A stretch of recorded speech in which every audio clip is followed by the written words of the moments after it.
Hydraa police station ప్రారంభోత్సవ కార్యక్రమంలో ముఖ్యమంత్రి రేవంత్ రెడ్డి మాట్లాడారు. హైడ్రా విద్యుక్త ధర్మంలో భాగంగా హైడ్రా పోలీస్ స్టేషన్ను ఏర్పాటు చేసుకోవడం జరిగిందన్నారు. ప్రభుత్వం ఒక మంచి ఆలోచనతో చారిత్రాత్మక నగరం హైదరాబాద్ పరిరక్షణకు హైడ్రాను ఏర్పాటు చేసిందని వెల్లడించారు. 1908లో వచ్చిన వరదలు నిజాం ప్రభుత్వాన్ని కదిలించాయని, ఆనాడు వరదల నివారణకు మోక్షగుండం విశ్వేశ్వరయ్య ద్వారా ఉస్మాన్ సాగర్, హిమాయత్ సాగర్లను నిజాం నిర్మించారని, మన నగరాన్ని పునర్నిర్మించుకోవాల్సిన ఆలోచనతోనే హైడ్రాను తీసుకొచ్చామన్నారు. బెంగళూరులో చెరువులను పరిరక్షించుకోకపోవడంతో తాగునీటికి ఇబ్బందులు ఎదురవుతున్న పరిస్థితి చూస్తున్నామన్నారు.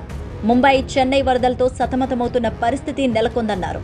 కాలుష్యాన్ని నియంత్రించకపోవడంతో ఢిల్లీలో పార్లమెంట్ నుంచి పాఠశాలల వరకు సెలవులు ప్రకటిస్తున్న పరిస్థితి చూస్తున్నామన్నారు.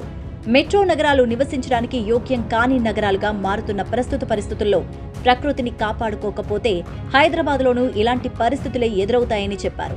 అందుకే ఎవరేమనుకున్నా హైడ్రాను తీసుకొచ్చాం. చెరువులు ఆక్రమిస్తే ఎంతటి వారినైనా హైడ్రా ఉపేక్షించదు. హైదరాబాద్లో చిన్న వర్షం వస్తే కాలనీలే మునిగిపోతున్నాయి.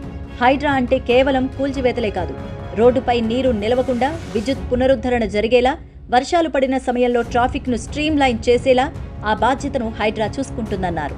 నగరంలో చెరువులు, నాలాలు ఆక్రమణకు గురయ్యాయని, కొందరు రోడ్లను ఆక్రమించుకొని నిర్మాణాలు చేపట్టారని, వీటిని నియంత్రించాల్సిన అవసరం లేదా అంటూ సూటిగా ప్రశ్నించారు.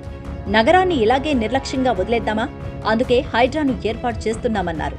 హైడ్రా ద్వారా చెరువులను కాపాడి వాటిని పునరుద్ధరిస్తున్నామని, చెరువులను, నాళాలను, మూసిని ఆక్రమించుకున్న వారికే హైడ్రా అంటే కోపం. అలాంటి కొంతమంది మా నిర్ణయాలను వ్యతిరేకించినా ప్రజల కోసం మేం వెనక్కి తగ్గేది లేదన్నారు. పునరుద్ధరించుకుంటామంటే కొందరికి బాధ అవుతుంది, ప్రకృతిని కాపాడుతామంటే కొందరికి దుఃఖం వస్తుంది. ఆక్రమణలు తొలగిస్తుంటే రియల్ ఎస్టేట్ పడిపోతుందని మాట్లాడుతున్నారు. అసలు మీ బాధ ఏంటి అంటూ సూటిగా ప్రశ్నించారు సీఎం రేవంత్ రెడ్డి. వాళ్ల కడుపు నిండా విషం నింపుకొని ప్రభుత్వాన్ని ముందుకు వెళ్లనివ్వకుండా చేసేస్తున్నారు.